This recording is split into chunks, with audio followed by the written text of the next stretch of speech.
What's going on, everybody? TheKennyDubz coming at you with another Pokemon Masters video. If you guys are enjoying, be sure to like, comment, subscribe, share, support. Now, today, I'm just going to be make a quick little video about the move candies because we hit the 4th milestone for the community event, which is pretty cool. Almost at the 5th milestone as well. Not too much more to go, so we'll get even more spicy rewards. But 4th milestone is pretty big for everyone because we'll get one of each 5-star move candy, 1 striker, 1 support, and 1 tech. Those of you that aren't aware, the move candies allow you to increase your Pokemon's potential by 1. So if you have Pokemon at 1 out of 5, it'll go to 2 out of 5, and so on and so forth. Which is really, really nice. So, the reason I wanted to make this video is because I've seen like a lot of discussion or whatever. People, I'm not really sure what they want to do with their move candies. So I thought I'd make this video to explain what you should use your move candies on, or at least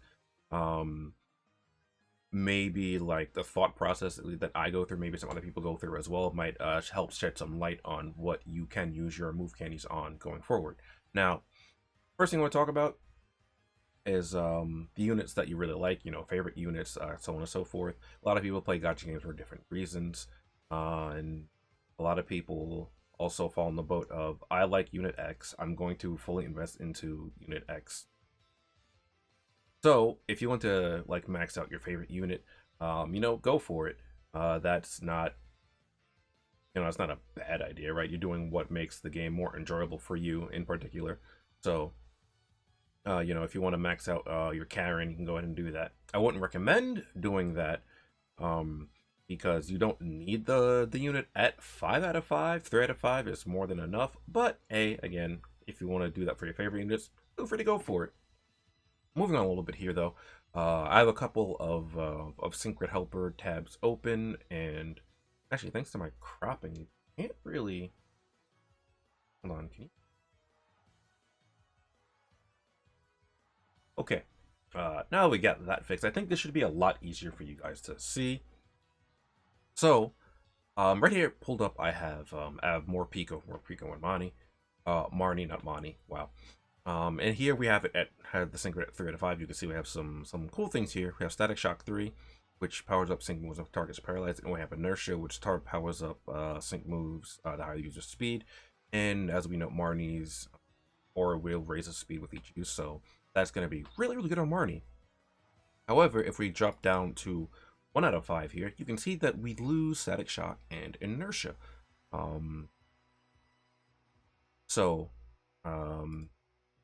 Start at 1. You can see we don't really have too much good stuff unlocked.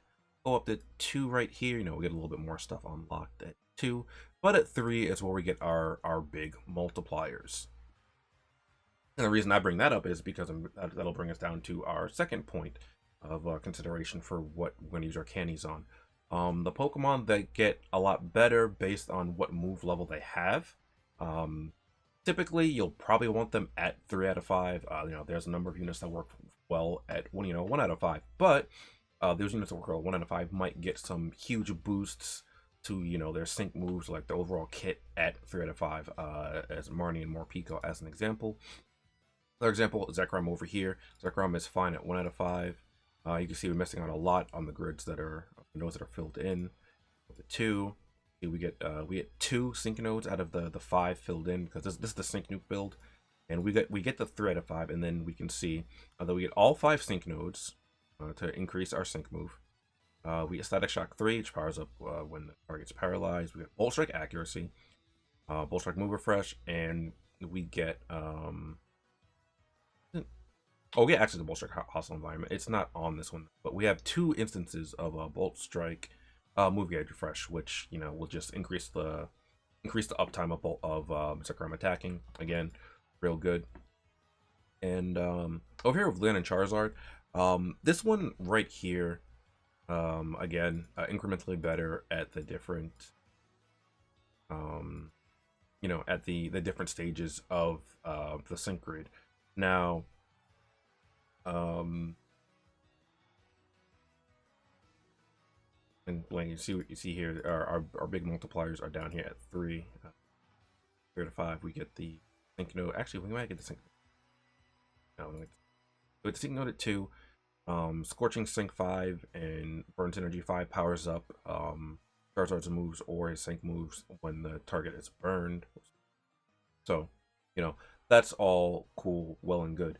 So you kind of want to consider which Pokemon to do that to, depending on how they get better incrementally. But another thing with this, at least with that in particular, is let's say you have Red and Charizard over here, at 1 out of 5, right? You see, we're missing on a lot of nodes that are filled in, and you have Leon and Charizard over here at 2 out of 5. And you're trying to decide between the two of them. Well, which one you wanna increase, right? Charizard at 2 out of 5. Red and Charizard really doesn't get all that much more stuff. You get Haymaker, which is pretty cool. The more attack is raised, more powers up Sync move. But if you were to invest that into your Leon and Charizard at 2 out of 5 and bring that to 3 out of 5, right?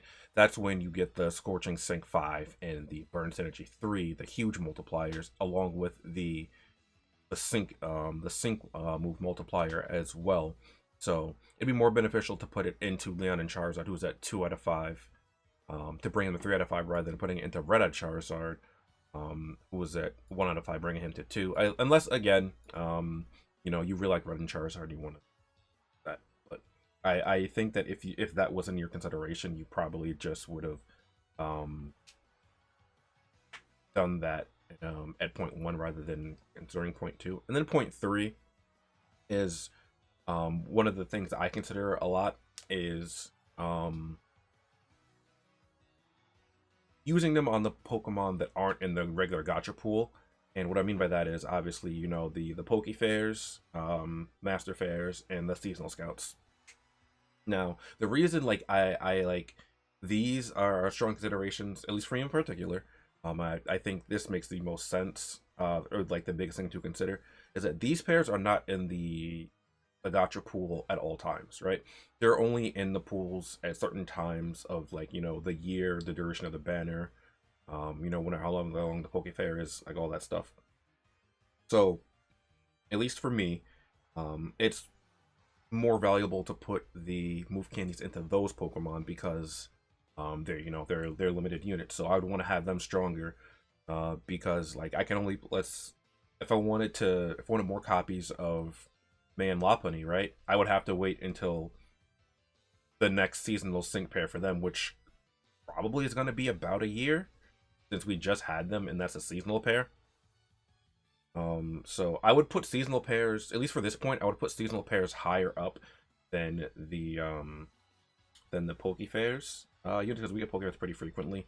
Master Fairs, though, I'm not sure. I know Master Fairs have the lowest pull rate. I think a 1% instead of the the I believe it's 2% for the regular Poke Fairs. So I think Master Fairs, I would put that right under seasonal, and then Poke Fairs right under that, to be honest. But we only have one Master Fair right now. It hasn't recurred yet either. Don't know when it's going to recur. But yeah, those are the things that at least I consider when deciding what I want to put a move candy into. And those are the things I will mention when I see other people considering, well, I have to choose between a Pokemon X and Pokemon Y. It's well, Pokemon X is in the pool all the time, Pokemon Y isn't. I would recommend you put it into Pokemon Y for reasons X, Y, and Z. But again, that's me personally. Hopefully this helped you out.